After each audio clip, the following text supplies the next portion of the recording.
ప్రభునందు ప్రియ పరిశుద్ధ దేవుని కుమారులారా, దేవుని కుమార్తెలారా, యేసుక్రీస్తు ప్రశస్త హెచ్చింపు నామములో మీ అందరికీ వందనాలు. అలాగే దేవునికి స్తోత్రాలు. ప్రియులారా, మరి మనం గత కొన్ని క్లాసులుగా మరి ఒక ప్రాముఖ్యమైనటువంటి అంశాన్ని మనం నేర్చుకుంటా ఉన్నాం.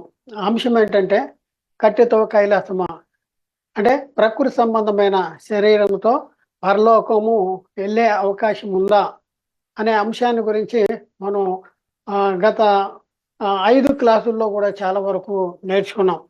5 క్లాసుల్లో మనం నేర్చుకున్న సంగతి మనం పరిశీలన చేసుకుంటే ఒకసారి హేబేలు మొదలుకొని, అంటే భూమి మీద జీవించిన వారిలో చనిపోయిన వారిలో మొట్టమొదటి వాడైన హేబేలు మొదలుకొని నేటి వరకు నిద్రించి నీతిమంతుల ఆత్మలో యేసుక్రీస్తు తప్ప ఎవరు పరలోకానికి ఎక్కిపోలేదు అనే అంశాన్ని మనం గతంలో నేర్చుకున్నాం.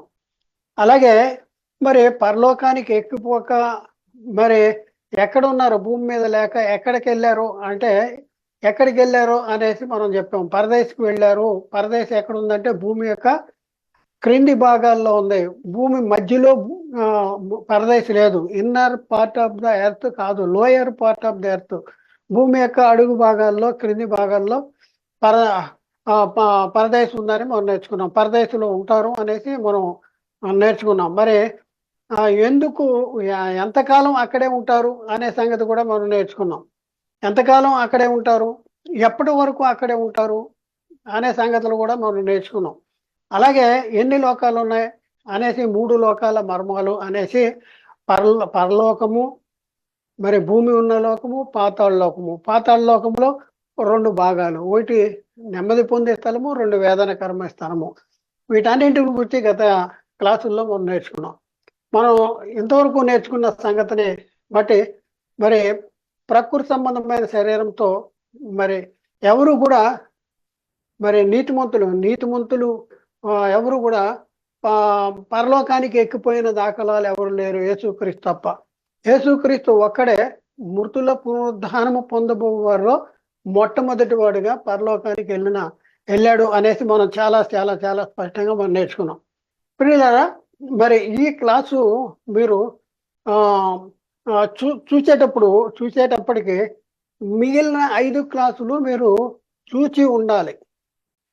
అలా చూస్తేనే మీకు ఇప్పుడు చెప్పే క్లాసు మీకు చాలా స్పష్టంగా అర్థమవుద్ది. ఆ క్లాసులు అనుకోకుండా ఈ క్లాసు వింటే కన్ఫ్యూజ్ అవుతారు, కంగారు పడతారు. కాబట్టి ఆ క్లాసులు ముందు వినటానికి ప్రయత్నించండి. ప్రియులారా, మరి ఈ క్లాసు మనం ఎందుకు చెప్పుకోవాల్సిన అవసరం ఉంది, ఎందుకు మనం ఈ క్లాసుని మనం నేర్చుకుంటున్నాం? ఈరోజు మనం నేర్చుకునే క్లాసు కట్టెతో కైలాసమా అనే అంశంలో, హేబేలు అనే అంశంలో 6వ క్లాసు మనం నేర్చుకుంటున్నాం. ఈ 6వ క్లాసులో ఏం నేర్చుకుంటున్నాము, టాపిక్ ఏంటి ఈ 6వ క్లాసులు అంటే, మానవ నివాస యోగ్యము భూగోళము మాత్రమే. మానవ నివాస యోగ్యం అంటే భూగోళం మాత్రమే అనేసి బైబిల్ ప్రకారం ఈరోజు మనం తెలుసుకుంటానికి ప్రయత్నం చేస్తాం. అయితే ఈ అంశాన్ని ఇప్పుడు మనం ఎందుకు నేర్చుకోవలసిన అవసరం ఉంది, నేర్చుకోవలసిన అవసరం ఉందా అంటే చాలా చాలా చాలా చాలా ప్రాముఖ్యమైనటువంటి అంశం ఇది తప్పనిసరిగా నేర్చుకోవలసినటువంటి అవసరం ఉంది. ఎందుకంటే మన విశ్వాసము అనేది మృతుల పునరుద్ధానము గురించినటువంటి సంగతులు చాలా స్పష్టంగా మనం నేర్చుకోవాలి. బైబిల్ చెప్తుంది, మృతుల పునరుద్ధానము పొందు వారిలో మొట్టమొదటి వాడు యేసుక్రీస్తు. చాలా మంది పొందేవారు ఉన్నారంట, ఆ పొందే వారిలో యేసుక్రీస్తు మొదటివాడు. అంటే మనకి ఏమర్థమవుతుంది అంటే, యేసుక్రీస్తు కంటే ముందు ఎవరు కూడా పరలోకానికి ఎక్కిపోయిన దాఖలాలు ఏది లేదు అనేసి మనకి బైబిల్ బట్టి, మన గత క్లాసులను బట్టి మనకు చాలా స్పష్టంగా మనకు అర్థమైంది. అలాగే యేసుక్రీస్తు చెప్పిన సంగతుల గురించి మనం పరిశీలన చేస్తే, యేసుక్రీస్తు ఏమంటుందంటే, పరలోకం నుండి దిగి వచ్చిన వాడే, అనగా పరలోకంలో ఉండు మనిషి కుమారుడే తప్ప పరలోకానికి ఎక్కిపోయిన వాడు ఎవడు కూడా లేడు అనేసి యేసుక్రీస్తు వారు ఈ లోకంలో జీవించిన కాలంలో బోధించాడు. అంటే ఈ మాటకి అర్థం ఏంటంటే, పరలోకము నుండి దిగి వచ్చిన నేను వాడు అంటే నేను తప్ప ఎవరు పరలోకానికి ఎక్కిపోలేదు. అంటే నేను వచ్చేటప్పటికి పరలోకము ఎవరు కూడా నీతిమంతులు మరి నిద్రించుకోకుండా గానీ పరలోకానికి వచ్చిన దాఖలాలు లేవు. అక్కడ ఎవరు లేరు. మరి నేను మళ్ళీ వెళ్ళేటంత వరకు కూడా అక్కడ ఎవరు కూడా ఉండరు. అంటే పరలోకం నుండి దిగి వచ్చిన వాడే అనగా పరలోకంలో ఉండే మనిషి కుమారుడే తప్ప పరలోకానికి ఎక్కిపోయిన వాడు ఎవరు లేరు. అంటే నేను వచ్చేంత వరకు అక్కడ ఎవరు రాలేదు, నేను వెళ్ళేటంత వరకు కూడా అక్కడికి ఎవరు వెళ్ళరు అన్నాడు. ఆ తర్వాత యేసుక్రీస్తు ఏం చెప్పాడు? యోహాను సువార్త 14వ అధ్యాయంలో ఎప్పుడు మనల్ని తీసుకెళ్తానన్నాడు, ఎప్పుడు మృతులు పునరుద్ధానం జరుగుద్ది అన్నాడు. యోహాను సువార్త 6వ అధ్యాయంలో. యోహాను సువార్త 6వ అధ్యాయంలో అంత్యదినాన్ని నేను లేపుతానంటాడు. యోహాను సువార్త 14వ అధ్యాయంలో మీకు స్థలము సిద్ధపరిచి వెళుతున్నాను, నేను స్థలము సిద్ధపరిచి నేనుండే స్థలంలో మీరు ఉండులాగా నేను మరల వచ్చి మిమ్మల్ని తీసుకెళ్తాను అనేసి యేసుక్రీస్తు చెప్పాడు. అంటే యేసుక్రీస్తు అంత్యదినాన్న లేపుతాడు. ఈ అంత్యదినం ఎప్పుడు అంటే యేసుక్రీస్తు రెండోసారి వచ్చినప్పుడే మృతుల పునరుద్ధానం అనేది జరుగుద్ది. అప్పటికి భూమి మీద సజీవులుగా ఉన్న నీతిమంతులు, మరి అప్పటి వరకు చనిపోయినటువంటి నీతిమంతులు పరదేశంలో ఉన్నవాళ్ళు, మరి వాళ్ళ సజీవులుగా ఉన్నవారేమో మార్పు చెందుతారు. అప్పటికి చనిపోయి పరదేశకు వెళ్ళిన వాళ్ళేమో వాళ్ళు మృతులు అక్షయాలుగా లేపబడతారు. ఇది ఎప్పుడు జరుగుద్దంటే ఆకాశాలు గతించిపోయేటంత వరకు వారిని ఎవరు నిద్ర లేపరని యోబు గారు చెప్తున్నాడు. అంటే ఆకాశాలు గతించిపోతే అంత్యదినాన్న క్రీస్తు రెండోసారి రావటం. అంటే యేసుక్రీస్తు రెండోసారి వచ్చినప్పుడు ఏం జరుగుద్దంటే పంచభూతాలు మికుటమైన మహావేణంతో లయమైపోతాయి. భూమి మీద దాని మీద ఉన్న కుత్యాలు కాలిపోతాయి. భూమి మీద నీతిమంతులు మార్పు చెందుతారు. పరదేశంలో ఉన్న నీతిమంతులు అక్షయాలుగా లేపబడతారు. వీళ్ళందరూ క్రీస్తుని ఎదుర్కొంటూ ఆకాశ మండలానికి వెళ్తారు. యేసుక్రీస్తు వాళ్ళని తీసుకెళ్లి తండ్రికి అప్పగిస్తాడు. ఇది మనం చాలా స్పష్టంగా బైబిల్లో ఉన్న సంగతుల్ని విత్ రెఫరెన్సుల ప్రకారం మనం నేర్చుకున్నాం. అయితే సమస్య ఏంటంటే మరి హానోకు ఏలియాలు మరి చనిపోకుండానే మట్టి శరీరాలతోనే పరలోకం వెళ్ళిపోయారు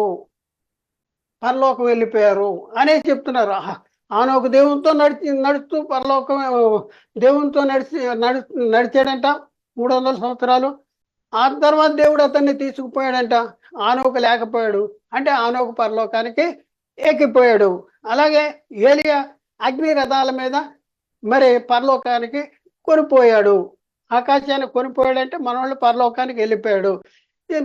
ఇంతంత పెద్ద పుస్తకాల్లో కూడా ఏమని రాయబడిందంటే చనిపోకుండా పరలోకానికి వెళ్ళిన వాళ్ళు ఎవరు అంటే ఇద్దరు, హానోకు ఏలియాలు ఇద్దరు అనేసి ఇంతంత లావు పుస్తకాల్లో కూడా రాయబడి ఉన్నాయి. కాబట్టి ప్రియులారా, ఈ అంశాన్ని నేను ఎందుకు ఈ టైటిల్ని కట్టెతో కైలాసము అనే టైటిల్ ఎందుకు పెట్టవలసి వచ్చిందంటే ఒకసారి నేను గత 30 సంవత్సరాల ముందు నేను బైబిల్ కొనుక్కుంటానికి క్రిస్టియన్ బుక్ షాప్కి వెళ్ళేటప్పటికి నా ఎనమాల నుంచి ఒక ఆయన వచ్చేసి కట్టెతో కైలాసము బుక్ ఉందా సార్ అంటున్నాడు. అంటే ఇదే వెనక తిరిగే ఏంటి కట్టెతో కైలాసము అంటే అప్పుడు హానోకు ఏలియాలు చనిపోలేదు కదా, చనిపోకుండా మట్టి శరీరాలతోనే ప్రకృతి శరీరాలతోనే ఆత్మ సంబంధమైన లోకానికి అక్షయ లోకానికి మరి వెళ్ళిపోయినటువంటి పరిస్థితి, దాన్నే కట్టెతో కైలాసము అనేది వాళ్ళు బుక్కులు రాశారు అని చెప్తా ఉన్నాడు. నాకు అప్పుడు ఐడియా వచ్చింది, కట్టెతో కైలాసం ఏంటి, ప్రకృతి సంబంధమైన శరీరం ఆత్మల లోకానికి వెళ్ళటం ఏంటి అనేసి అప్పుడు బైబిల్ని రీసెర్చ్ చేసి ఈ అంశాన్ని సిద్ధపరిచి ఇప్పుడు మనం ఆ అంశాన్ని మనం నేర్చుకున్నాం. ఇది నేర్చుకోవాల్సిన అవసరం ఏముందంటే అసలు చూడండి, ఇప్పుడు బైబిల్ చెప్పేది ఒక మాట అయితే బయట జరుగుతున్నది మరొక బోధ. సాతాను మరొక బోధను తీసుకొచ్చేసాడు, వేరొక బోధన తీసుకొచ్చేసాడు, భిన్నమైన బోధన తీసుకొచ్చేసాడు. బైబిల్ చెప్తుంది ఏంటంటే పరలోకానికి అంటే మృతుల పునరుద్ధానం పొందువారిలో మొదటివాడు యేసుక్రీస్తు అని బైబిల్ చెప్తా ఉంటుంటే యేసుక్రీస్తు కంటే ముందే పరలోకానికి వెళ్ళిపోయారు హానోకు ఏలియాలు అని చెప్తా ఉన్నారు. ఇది బైబిల్కు విరుద్ధం కదా, లేకపోతే యేసుక్రీస్తు బోధకి విరుద్ధం కదా?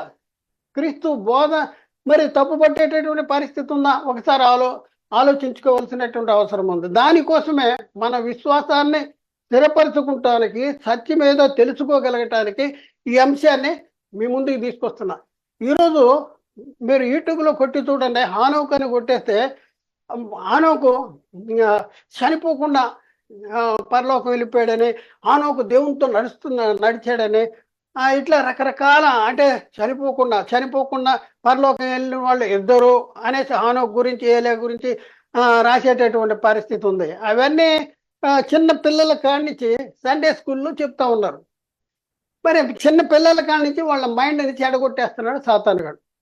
ఇది మనం గ్రహించవలసినటువంటి అవసరం ఉంది. అందుకనే అది అసత్య బోధ.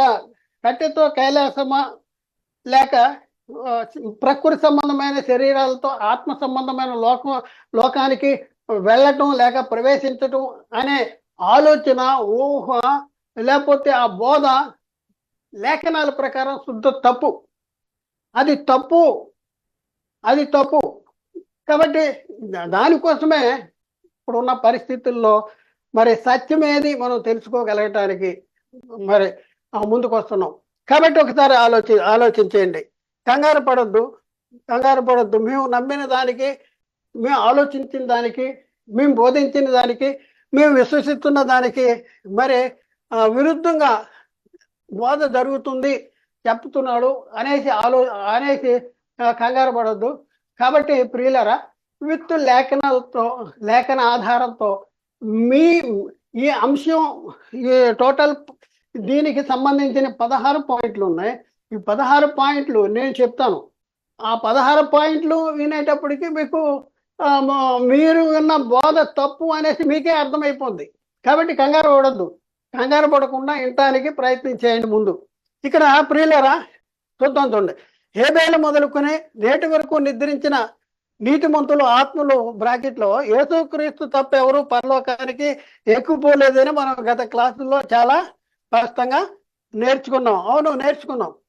కానీ నేటి క్రైస్తవ సమాజము హానోకు దేవునితో నడుచుకుంటూ పరలోకానికి ఎక్కిపోయాడని, హానోకును దేవుడు పరలోకానికి తీసుకుని పోయాడని, హానోకు మరణించకుండా మట్టి శరీరాలతోనే ఆత్మలో లోకమైన అక్షయ లోకానికి అనగా పరలోకానికి ఎక్కిపోయాడనే అసత్యాన్ని వారు ఎందుకు అసత్యము ప్రకటిస్తున్నారు? సత్యమునకు భిన్నమైన బోధ చేసే అలవాటు ఎవరికి ఉందంటే సాతానుగాడికి ఉంది, అపవాదికి ఉంది. సత్యానికి భిన్నమైన బోధ. కాబట్టి ప్రియులారా ఒకసారి ఆలోచించండి.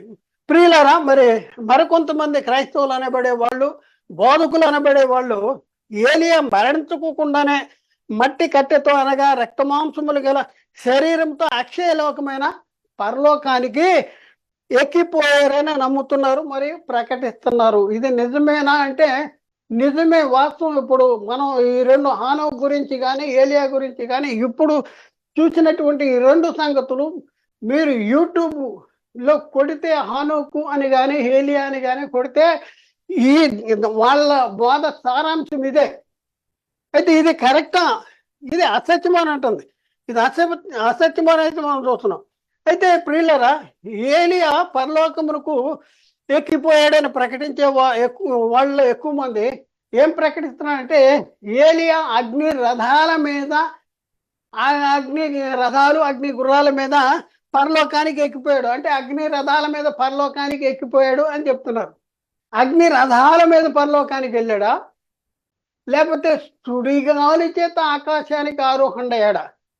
ఒకసారి ఆలోచించండి. అగ్ని రథాల మీద రథం అంటే నడిచేది, దాని మీద వెళ్తే రాజులు వీళ్ళందరూ ఆ రథాల మీద వెళ్తారు కదా. ఏలియాని కూడా రథం ఎక్కిచ్చేద్దామని బైబిల్లో ఉన్నది చదివి దాన్ని అర్థం చేసుకోలేనటువంటి అమాయక క్రైస్తవులు అనబడేవారు కానీ, బోధకులు అనబడేవారు కానీ అమాయకులు, చాలా అమాయకులు. ఇప్పుడు మీకు చూపిస్తా వాళ్ళ అమాయకులు అనే సంగతి ఇప్పుడు మీకు చెప్తాను. చూడండి, ఇక్కడ మనం చూద్దాం. ప్రియులారా, వారు నమ్ముతున్నది మరియు ప్రకటిస్తున్న బోధ అసత్యం. ఎందుకంటే ఏలియా సుడిగాలి చేత ఆకాశానికి ఆరోహణ అయినాడు కానీ అగ్ని రథముల మీద ఆరోహణుడు అవలేదు. అగ్ని రథములు, అగ్ని గుర్రములను ఏలియాను ఏలిషాకు కనబడి వీరిద్దరిని వేరు చేయాలి. ఏలియాను ఏలిషాను వేరు చేసిన ఏంటంటే అగ్ని రథాలు అగ్ని గుర్రాలు. అంతేగాని ఆ ఏలియా అగ్ని రథాల మీద పరలోకానికి ఆరోహణ అయ్యాడు అనే మాటలు ఇక్కడ లేవు. వచనం చూద్దాం ప్రియులారా. ఇక్కడ వచనాన్ని మనం చూస్తే 2వ రాజులు 2వ అధ్యాయము 11, 12 వచనాల్లో ఈ మాటలు రాయబడి ఉన్నాయి. చూద్దాం. ప్రియులారా, వారు నమ్ముతున్నది ఇక్కడ చూడు. అంతేగాక ఏలియా అగ్ని రథముల మీద పరలోకానికి ఆరోహణ అవ్వలేదు. ఏలియా సుడిగాలి చేత ఆకాశానికి అగ్ని రథాల మీద ఆరోహణ అవ్వలేదు, సుడిగాలి చేత ఆకాశానికి ఆరోహణ అయ్యాడు. ఇది కరెక్ట్. వాళ్ళు ఏం చేస్తున్నారు? అగ్ని రథాల మీద ఒక గుర్రాలు వేసి 2 గుర్రాలు వేసి ఒక రథం వేసి దాని మీద ఏలియా ఎక్కి వెళ్తున్నట్టుగా ఇక్కడ వాళ్ళు వేసిన బొమ్మలను మనం చూస్తూ ఉన్నాం. ఇంకా మనం పరిశీలన చేసి ఈ మాటలు ఎక్కడ ఉన్నాయి అంటే రాజుల గ్రంథము 2వ అధ్యాయము 11వ వచనం. రాజుల గ్రంథము రాజులు 2వ గ్రంథము 2వ అధ్యాయము 11వ వచనం చూద్దాం. వారు ఇంకను వెళుతూ మాట్లాడుతుండగా ఇదిగో అగ్ని రథములను అగ్ని గుర్రములను కనబడి వీరిద్దరిని వేరు చేసెను. అప్పుడు ఏలియా సుడిగాలి చేత ఆకాశమునకు ఆరోహణమాయను. చూడండి, వీళ్ళిద్దరిని వేరు చేసిందేంటి? అగ్ని రథములను అగ్ని గుర్రములను కనబడి వీరిద్దరిని అంటే ఏలియాను ఏలిషాను వేరు చేసినాయి. ఆ తర్వాత ఏం జరిగింది? ఏలియా సుడిగాలి చేత ఆకాశమునకు ఆరోహణ, ఆకాశానికి ఆరోహణ అని ఇక్కడ రాస్తే పరలోకానికి వెళ్ళిపోయాడని వాళ్ళు చెప్తూ ఉన్నారు. చూడండి, బోధ ఎంత కల్తీ, కన్ఫ్యూజ్ ఉన్నది. చదవటం చేత కాదు. మరి వినేవాళ్ళు కూడా వాళ్ళు చదువుతున్నారంటే వాళ్ళు కూడా బైబిల్ చదవటం అనేది మానేశారు. ఎంతసేపు ఆ యూట్యూబ్లో ఫేస్బుక్లో వాళ్ళకి పోస్టులు పెట్టి వీళ్ళ పోస్టులు, బైబిల్ చదవటం అనేది అసలు బైబిల్ తీర్థమే మానేశారు. సంఘాలకు వచ్చేటప్పుడు కూడా చాలా మంది సెల్ ఫోన్లో బైబిల్ చూసి చదివేటటువంటి పరిస్థితి. కాబట్టి ప్రియులారా, వీళ్ళు బైబిల్ చదవట్లేదు. మరి బోధకులు బైబిల్ చదువుతారంటే బోధకులు కూడా బైబిల్ చదవటం అనేది తగ్గించేశారు. ఎందుకు అంటే ఆ క్రిస్టియన్ బుక్ షాప్లో కొన్ని బుక్ షాపుల్లో కొంతమంది అడుగుతున్నారు, 100 ప్రసంగాల పుస్తకాలు ఉన్నాయా అని అడుగుతున్నాడు ఒక ఆయన. వెళ్ళినప్పుడు 100 ప్రసంగాల పుస్తకాలు అంట. అంటే అయ్యగారు బైబిల్ చదవరు. ఈ ప్రసంగాల పుస్తకాలు తీసి ఆ ప్రసంగాలు 100 చెప్పుకుంటూ వెళ్ళి మళ్ళీ ఆ 100 రోజులు అయిన తర్వాత మళ్ళీ వెనక్కి వస్తాడు, మళ్ళీ మొదటి నుంచి చెప్తాడు. విన్న వాళ్ళకి తెలియదు కదా. కాబట్టి బైబిల్ చదివేటటువంటి అలవాటు తగ్గిపోయింది. మనం విన్న బోధ కరెక్టా కాదా అని పరిశోధించవలసినటువంటి అవసరం కూడా మన వాళ్ళకి లేదు. ఎందుకంటే వాళ్ళకి చందాలు వస్తున్నాయి, ఎందుకంటే కొంతమందికి జీతాలు వచ్చేస్తున్నాయి. చూడండి, ఆవు ఏం చేస్తుంది? గడ్డి తింటుంది. తిన్న తర్వాత ఏం చేస్తుంది? పక్కకెళ్ళి నెమరి వేస్తుంది. తర్వాత పడుకుని తీరిగ్గా నెమరు వేస్తుంది. తిన్నది పైకి తీసుకుని మళ్ళీ దాన్ని నవ్వులుతుంది, నెమరు వేస్తుంది. ఇక్కడ మనం చూస్తే బైబిల్లో బెరేవారంట తెస్సలోనికల వారి కంటే గల్లనే ఉన్నారంట. ఎందుకంటే వీరు పౌలు శీలలో చెప్పిన సంగతులు విని వాటిని అంగీకరించి ఆ తర్వాత దాన్ని ఏం చేసేవాళ్ళంట, అవి అలా ఉన్నవో లేవో అని అనుదినము పరిశోధించుతూ వచ్చిరి. అనుదినము పరిశోధించేటటువంటి అలవాటు ఉండాలి. ఎవరు చెప్పినా, నేను చెప్పినా, ఎవరు చెప్పినా కూడా చెప్పింది బైబిల్లో ఉందా, బైబిల్ యాక్సెప్ట్ చేస్తుందా, బైబిల్ ఒప్పుకుంటుందా అని మనం పరిశీలన చేయవలసినటువంటి అవసరం ఉంది. అలా చేయకపోవటం వలన ఏం జరుగుతుంది? 100 ప్రసంగాల పుస్తకాలు తెచ్చేసుకునే అవి చదివి చెప్తున్నాం. అయ్యగారికి ఖాళీ ఉండదు బైబిల్ చదవటానికి. ఎందుకంటే సోమవారం పెళ్లి రోజు అంటాడు, బుధవారం ఏమో బర్త్డే అంటాడు, గురువారం ఏమో జ్ఞాపకార్థ కూటం అంటాడు, శుక్రవారం ఇంకోటి ఉంటుంది, శనివారం ఏమో ఉపవాస కూటం అంటాడు, మళ్ళీ ఆదివారం సంఘానికి రావాలి. వారంలో అన్ని రోజులు బిజీ. మరి ఏం చదివి చెప్పాలంటే 100 ప్రసంగాల పుస్తకాలు చదవాలి. కాబట్టి ఇక్కడ ఉన్నదాన్ని చూసి చెప్పడం అనేది బోధకులకి కరువైపోయింది. అలాగే విశ్వాసులకు కూడా మరి వాళ్ళు కూడా చదివితే కదా ఏం చెప్తే అదే మర్మం. లేఖనముల్లో ఒక విధముగా ఉంటే సాతాను సత్యమునకు భిన్నముగా మన ప్రియుల బుర్రల్లో అసత్యాన్ని కూర్చోబెట్టేశాడు ఆల్రెడీ. ఇప్పుడు యూట్యూబ్ కొట్టనే మీకు అన్ని ఇవే వస్తాయి. ప్రియులరా, హానోకు ఏలియాలు చనిపోకుండానే మట్టి కట్టెలతోనే రక్త మాంసములు గల శరీరంతోనే అక్షయమైన అదృశ్యమైన పరలోకానికి ఎక్కిపోయాడని నేటి క్రైస్తవ సమాజంలో ప్రకటించబడుతున్న బోధ లేఖనానుసారంగా పరిశీలన చేస్తే అసత్య బోధే అని చెప్పక తప్పదు. ఇది అసత్య బోధ, ఇది సత్యము కాదు అనేసి మనం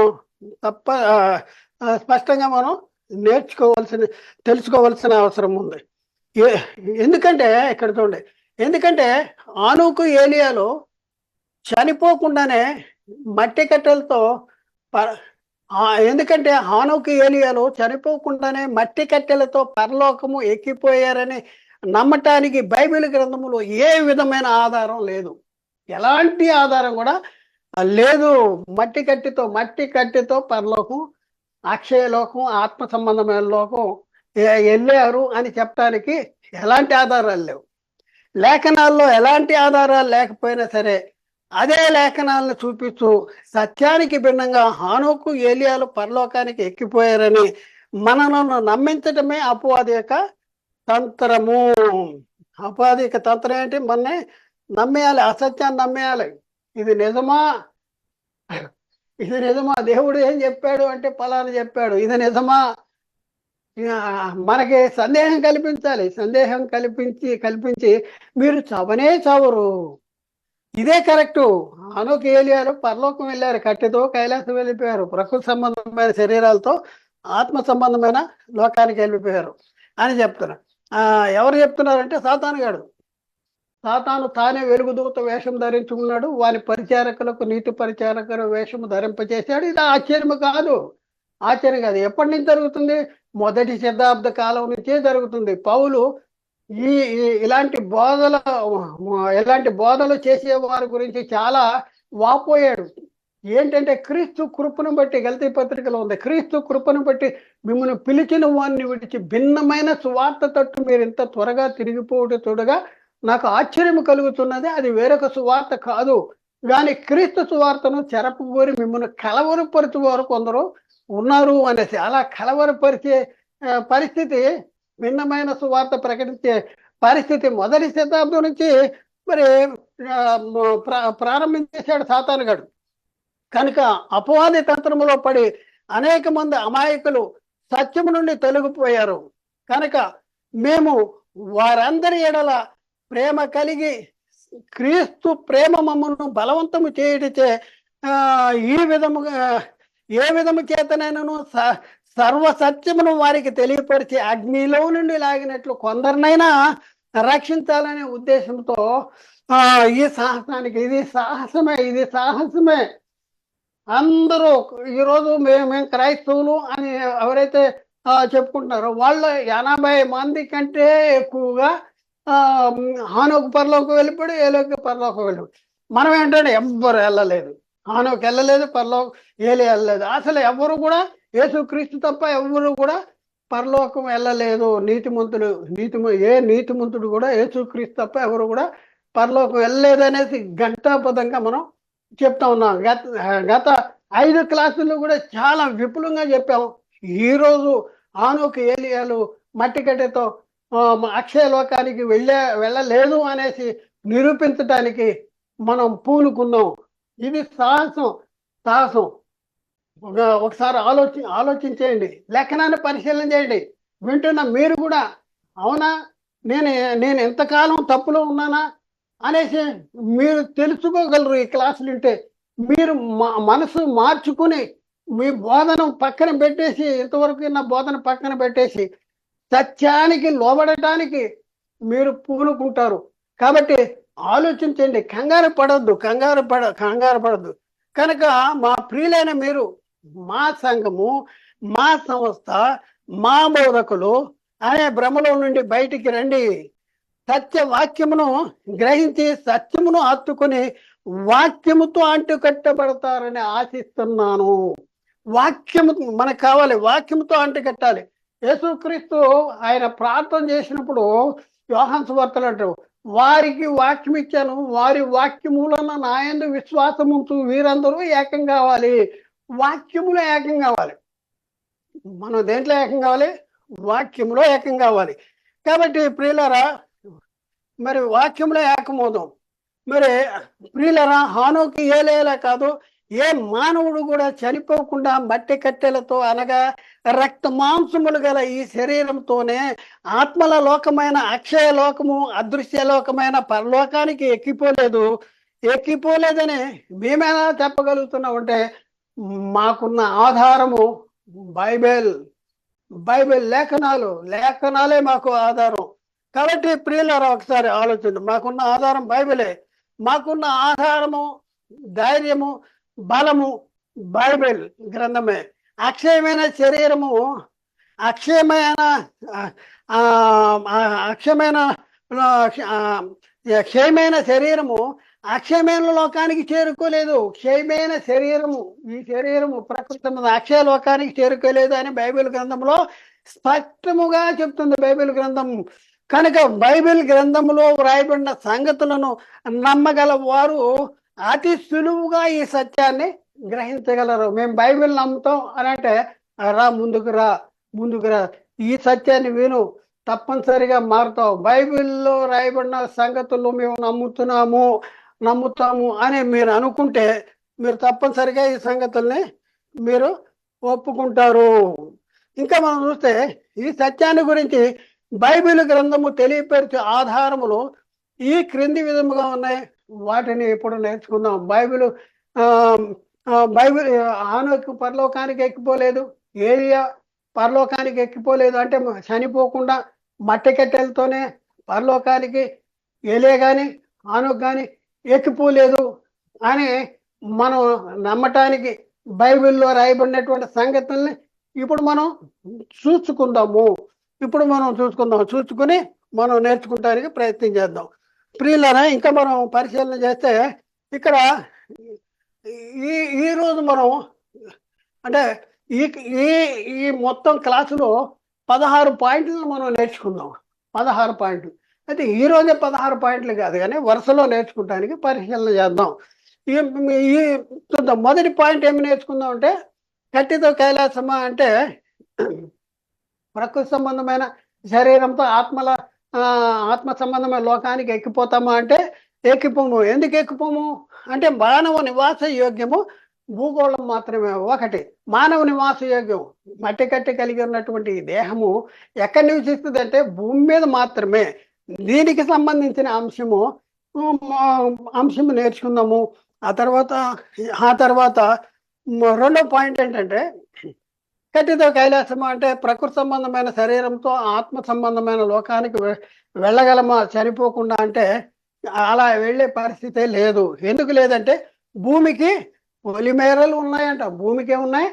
పొలిమేరలు ఉన్నాయి. భూమికి పొలిమేరలు ఉన్నాయి. దాన్ని దాటి ఈ ప్రకృతి సంబంధమైన శరీరము దాటి వెళ్ళి బతకలేదు, అది చనిపోతుంది. అది ప్రకృతిలో కలిసిపోయేటటువంటి అవకాశం ఉంది. ప్రకృతిలో కలిసిపోద్ది. మళ్ళీ మూడో పాయింట్ ఏంటంటే, రక్త మాంసములు దేవుని రాజ్యమును స్వతంత్రించుకున్నారు అంటే ఏది ప్రకృతి సంబంధమైన దేహము, రక్త మాంసములు గల దేహము మరి ఆత్మ సంబంధమైన రాజ్యానికి, ఆత్మ సంబంధమైన లోకానికి వెళ్ళే పరిస్థితి లేదు. రక్త మాంసములు దేవుని రాజ్యమును స్వతంత్రించుకున్నారు. ఇది మూడో పాయింట్. నాలుగో పాయింట్ ఏంటంటే, శరీరానికి దేవుడిచ్చిన తీర్పు. శరీరానికి దేవుడు తీర్పు ఇచ్చాడు. ఈ తీర్పు దాటి దేవుడే దానికి వ్యతిరేకంగా ఆయన ఏ పని కూడా చేయడు. దేవుడు ఆదాముతో అన్నాడు, నీవు మన్ను గనక, ఆదాము కలిగి ఉన్న దేహము గురించి చెప్పి, నువ్వు మన్ను గనక తిరిగి మన్ను అయిపోతావు. ఇది శరీరానికి దేవుడు ఇచ్చిన తీర్పు. ఈ ప్రకృతి సంబంధమైన శరీరానికి దేవుడు ఇచ్చిన తీర్పు. కాబట్టి హానోకు ఏలియాలు ప్రకృతి సంబంధమైన దేహము మరి దేవుని తీర్పుకు లో దేవుని తీర్పుకు లోనై ఉన్నాయా, లోనవ్వలేదా? ఇది మనం తెలుసుకోవాల్సిన అవసరం ఉంది. నెక్స్ట్ ఏంటంటే, మరణము చూడక బ్రతుకు నరుడు ఎవడు? మరణము చూడక బ్రతుకు నరుడే ఉన్నాడు ఎవరంటే, మరణము చూడక బ్రతికే నరుడు ఎవడు కూడా లేడు. యేసుక్రీస్తు కూడా శారీరకంగా చనిపోయాడు. ఆ తర్వాత తిరిగి మృతుల్లోండి తిరిగి లేచాడు, పునరుద్ధానుడు అయ్యాడు.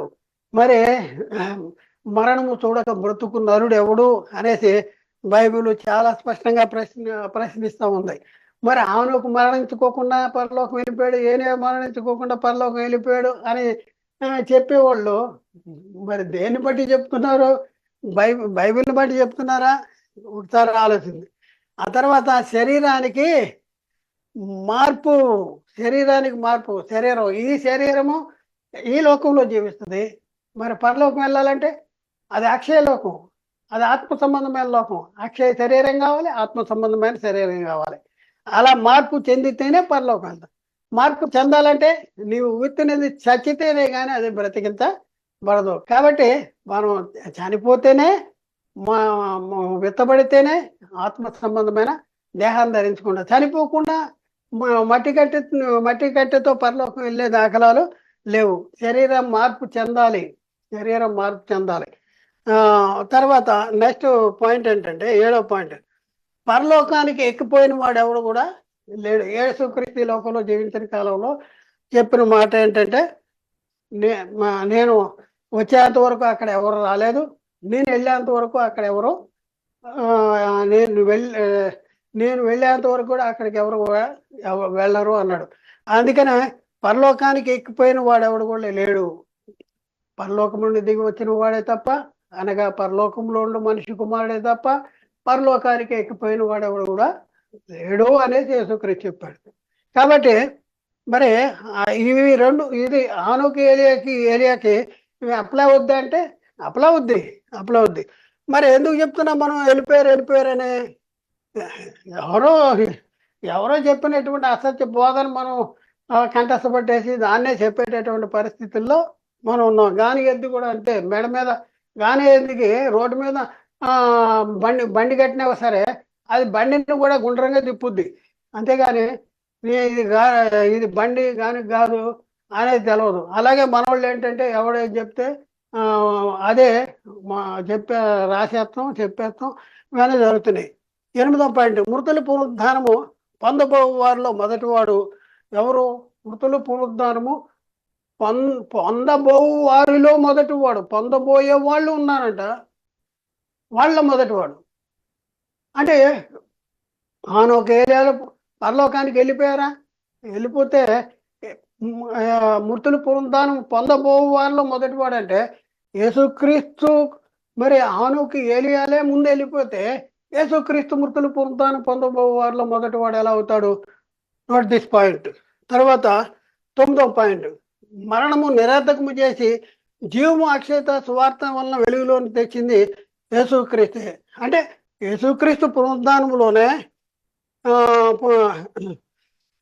మరణం నిరర్ధకమైంది, జీవము అక్షయత వెలుగులోనికి వచ్చింది. యేసుక్రీస్తు పునరుద్ధానంలోనే మరణం అనేది నిరర్ధకమైపోయింది, జీవము అక్షయత సువార్త వలన వెలుగులోనికి వచ్చింది. అంటే క్రీస్తు కంటే ముందు వాళ్లే పరలోకానికి వెళ్ళిపోయి ఉంటే ఆనోక ఏలియాలో వాళ్ళ వల్లనే మరణం నిరర్ధకం అవ్వాలి, వాళ్ళ వల్లనే జీవము అక్షయత వెలుగులోనికి వచ్చి ఉండాలి. కానీ ఈ బైబిల్లో ఈ మాట వాళ్ళు అనుకున్నట్లయితే ఈ మాట తప్పు. ఒకసారి ఆలోచించండి, ఇది తప్పు అని అందామా? ఇంత ధైర్యం ఉందా మనకి? ఒకసారి ఆలోచించండి. 10వ పాయింట్ ఏంటంటే, యేసుక్రీస్తు మృతుల్లో ఉండి తిరిగి లేచుట వల్ల జీవంతో కూడిన నిరీక్షణ మనకు వెల్లడైంది. తర్వాత 11లో సమయాలు మొదలుకు ఎందరు ప్రవక్తలు ప్రవచించారో వారందరూ క్రీస్తు పునరుద్ధానాన్ని గురించి ప్రవచించారు. సమయాలు మొదలుకుని ఎందరు ప్రవక్తలు ప్రవచించారో వాళ్ళందరూ ఎవరు పునరుద్ధానాన్ని గురించి ప్రవచించారు? క్రీస్తు పునరుద్ధానాన్ని గురించి మాత్రమే ప్రవచించారు. క్రీస్తు కంటే ముందు ఆనోకు ఏలియాలు ఒకవేళ వాళ్ళు పరలోకానికి వెళ్ళిపోయి ఉంటే వాళ్ళ గురించి చెప్పేది. కానీ ప్రియులారా ఒకసారి ఆలోచించి, ఈ ఇప్పుడు క్రీస్తు పునరుద్ధానాన్ని గురించే వాళ్ళు ప్రవచించారు కానీ ఆనోకు ఏలియాల గురించి ప్రవచించాల. ఇప్పుడు ఏది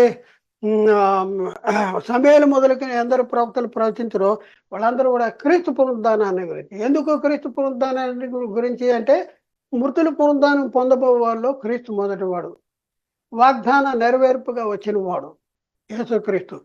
మరి వాళ్లే ముందు వెళ్ళిపోతే ప్రవక్తలందరూ వాళ్ళ గురించే ప్రవచించవలసినటువంటి అవసరం ఉంది. కానీ అట్లా జరగలేదు.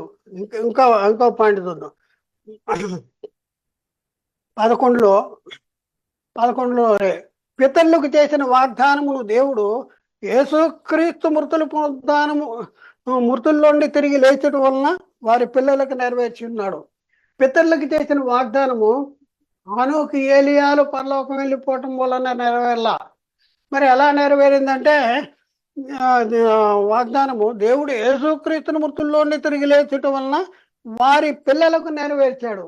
వారి పిల్లలకి ఒకవేళ యేసుక్రీస్తు కంటే ముందుగానే ఆనోకు ఏలియాల పరలోకం వెళ్ళుంటే అసలు పితరులకు వాగ్దానం చేయాల్సిన అవసరం ఉంది. వాళ్ళల్లోనే మరణమునే జీవము, మరణ నిరోధకం అవటం, జీవము అక్షయత వెలుగులోనికి రావటం, ఇవన్నీ వాళ్ళలోనే జరిగి ఉండేవి.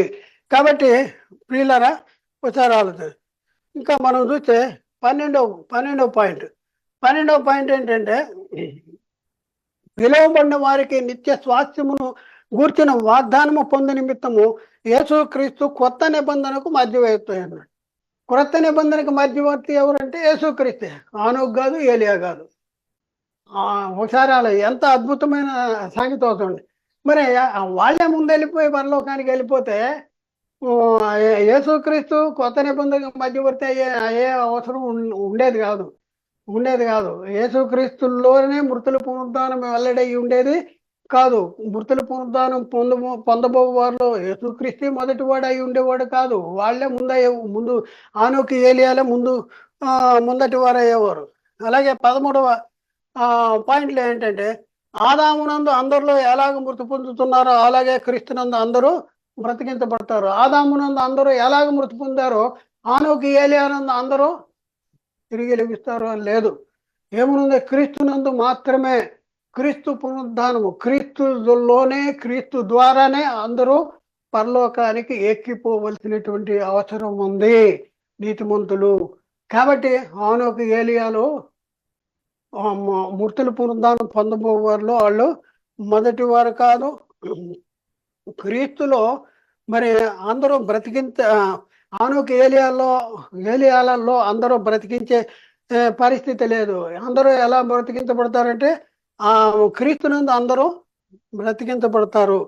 అలాగే 13వ అధ్యాయము 13వ పాయింట్లో మరొకటి ఏంటంటే రెండో బిట్ ఏంటంటే మనిషిని ద్వారా మరణం వచ్చిన గనక మరణం వచ్చాను అంటాడు. ఆ మనుషుడు ఎవరంటే ఆదాము. కనుక మనుషుని ద్వారానే మృతుల పునరుద్ధానం కలిగింది. మృతుల పునరుద్ధానం ఎవరి వల్ల కలిగిందంటే యేసుక్రీస్తు వల్లనే కలిగింది.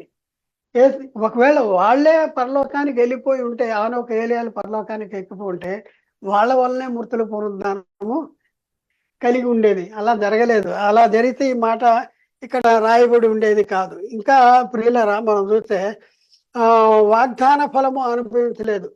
బైబిల్లో రాయబడిన సంగతి ఏంటంటే ఎబ్రీ పత్రికలో 11వ అధ్యాయం 39-40 వచనాల్లో ఎబ్రీ పత్రిక అంతా కూడా నీతిమంతుల గురించి అంటే విశ్వాస వీరుల గురించి రాయబడింది. విశ్వాస వీరుల గురించి రాయబడిన జాబితా ఎబ్రీ పత్రిక 11వ అధ్యాయం. ఆ జాబితా అంతా చెప్పి ఆఖరిలో ఉంటాడు ఏమనంటే వీరందరూ విశ్వాసము ద్వారా వీళ్ళందరూ కూడా వాగ్దాన ఫలము అనుభవించలేదంటాడు. వాగ్దాన ఫలము అనుభవించలేదు. వీళ్ళందరూ విశ్వాసం ద్వారా సాక్ష్యం పొందారు. కానీ మనము లేకుండా వారు సంపూర్ణ కాకుండా నిమిత్తము వారి కొరకు మరీ శ్రేష్టమైన దాన్ని దేవుడు ముందుగా సిద్ధపరిచిన కనుక వారు వాగ్దాన ఫలము అనుభవించలేదు. వాళ్ళు వాగ్దాన ఫలము అనుభవించలేదు. ఒకవేళ ఈ వాగ్దాన ఫలము అనుభవించలేదు అనే దాంట్లో ఎవరున్నారు? ఆనుకున్నాడు. హానోకు పరలోకానికి వెళ్ళిపోయాడంటే వెళ్ళిపోలేదు అనేసి బైబిల్ చెప్తుంది. అలాగే మనం చూస్తే 15వ పాయింట్, కట్టెతో కైలాసమా అంటే లెక్ ఎందుకు పరలోకానికి వెళ్ళటానికి అవకాశం లేదు, ఆస్కారం లేదు అంటే ఇక్కడ ఏంటంటే లెక్క సంపూర్ణం కాలేదు. లెక్క సంపూర్ణం కాలేదు. పరదేశంలో ఉన్న వాళ్ళు పిలుస్తూ ఉన్నారు, నాథ సత్య స్వరూపి పరిశుద్ధుడా, ఎందాక తీర్పు తీర్చకయు మా రక్తము నిమిత్తము భూ నివాసులకు ప్రతిదండన చేయకయు ఉందు అని వారు బిగ్గరగా కేక వేసిరి. వారిలో ప్రతివానికి మరి ప్రతివానికి తెల్లని వస్త్రం ఇవ్వబడింది. ఆ తర్వాత వాళ్ళకు ఒక మాట వినబడింది, వారి వలననే చంపబడు వారి యొక్కయు సహదాసుల యొక్కయు లెక్క పూర్తి అయ్యే వరకు కొంచెము కాలము విశ్రమించవలననే వాళ్ళతో చెప్పవాలి. అంటే లెక్క సంపూర్ణం కాలేదు. ఏంటి లెక్క సంపూర్ణం కాలేదు? పాత నిబంధన విశ్వాస వీరులు అలాగే కొత్త నిబంధన విశ్వాస వీరులు కలిస్తేనే లెక్క సంపూర్ణం ఉంది. మరి అలా సంపూర్ణం కాకుండా ఆనోకు పరలోకం ఎలా వెళ్ళిపోతాడు? ఏలియా మట్టి కట్టితో పరలోకం వెళ్ళటం కాదు, పరలోకం పరలోకం వెళ్ళాడు అంటే మహిమదేవ శరీరంతో వెళ్ళాడు అనేసి చెప్పడం కాదు. వీళ్ళు మట్టి కట్టినే పైకి పంపిస్తున్నారు. మట్టి కట్టిని ఎంత దాన్ని ఏమనాలో మనకు అర్థం అవ్వట్లేదు. ఎంత పండితులు మట్టి కట్టె పరలోకము అదృశ్య లోకము. ఆ అదృశ్య లోకాన్ని గాలిని మనం చూడలేం, ఇక్కడ ఉన్న గాలిని చూడలేం. మరి అదృశ్య లోకానికి ఆ లోకాన్ని ఆత్మ లోకాన్ని ఈ మట్టి కట్టెకి కలిగి ఉన్న ఈ నేత్రాలు చూస్తాయా? అక్కడికి వెళ్ళి ఏం అనుభవిస్తారు, ఏం చేస్తారు, ఏం పని ఉంది వీళ్ళకి, ఏం చేస్తున్నారు వాళ్ళు? ఒకసారి ఆలోచించారు. లెక్క సంపూర్ణము కాలేదు. అలాగే 16వ పాయింట్, వాళ్ళు కట్టెతో కైలాసం అంటే అంటే ఇక్కడ చూడు, ఆకాశములు గతించిపో వరకు వారు మేలుకొనరు. కట్టెతో కైలాసం అంటే ఆనోకు ఏలియాలు పరలోకానికి వెళ్ళిపోయారు అంటే ఆనోకు ఏలియాలు పరలోకానికి వెళ్ళిన దాఖలాలు ఏమి లేవు. ఎందుకు లేదు అంటే వాళ్ళు వెళ్ళే అవకాశం ఎందుకు లేదంటే ఇక్కడ ఏమంటే అసలు మృతుల పునరుద్ధానము ఎప్పుడు లేస్తుంది అంటే యేసుక్రీస్తు రెండోసారి వచ్చినప్పుడు. యోహాను సువార్త 6లో అంటే అంత్య దినాలను లేపుతానంటాడు. యోహాను సువార్త 14 నేను మనలో వచ్చి మిమ్మల్ని తీసుకెళ్తానంటాడు. పేతురు పత్రిక 2వ పత్రికలో అక్కడే ఉంది, ఆ దినాన్న ప్రభు వచ్చే దినాన్న పంచభూతములు మిక్కుటమైన మహావేండంగా లయమైపోతాయి, భూమి దాని మీద ఉన్న కుర్చీలు కాలిపోతాయి. అలాగే దాన్ని బేస్ చేసుకునే దాన్ని అంటే అవన్నీ మన మైండ్లో ఉన్నాయి. అయితే యోబు గారు చెప్తున్నారు ఏంటంటే ఆకాశాలు గతించిపో వరకు వారిని అంటే పరదేశంలో ఉన్న వారిని నిద్ర లేపజాలరు. పరదేశంలో ఉన్న వాళ్ళు ఎప్పుడు పరలోకం వెళ్తారు అంటే ఆకాశాలు గతించిపోవాలి. ఆకాశాలు ఎప్పుడు గతించిపోతాయి? యేసుక్రీస్తు 2వ రాకడలో. యేసుక్రీస్తు 2వ రాకడలో ఏం జరుగుద్ది? అంత్యదినాన్న నేను లేపుతానంటాడు. యేసుక్రీస్తు వచ్చి ఏం చేస్తాడు? మిమ్మల్ని నేను తీసుకుపోతాను అంటాడు. కాబట్టి ప్రియులారా, ఇవన్నీ కూడా ఇంట్రడక్షన్ అనమాట. ఇవన్నీ కూడా ఇంట్రడక్షన్. ఇప్పటి వరకు మనం నేర్చుకున్నది ఇంట్రడక్షన్. అంటే మనము ఏ క్లాసులు మనం ఈ అంశాన్ని మరి సంపూర్ణంగా మనం తెలుసుకోగలగటానికి ఎన్ని పాయింట్లు మనం నేర్చుకోవాలి అనే సంగతులు ఇప్పుడు మనం తెలుసుకున్నాం. 16 పాయింట్లు ఉన్నాయి. ఇవే కాదు, ఇంకా చాలా పాయింట్లు ఉన్నాయి. ప్రస్తుతానికి ఇవి సరిపోతాయి.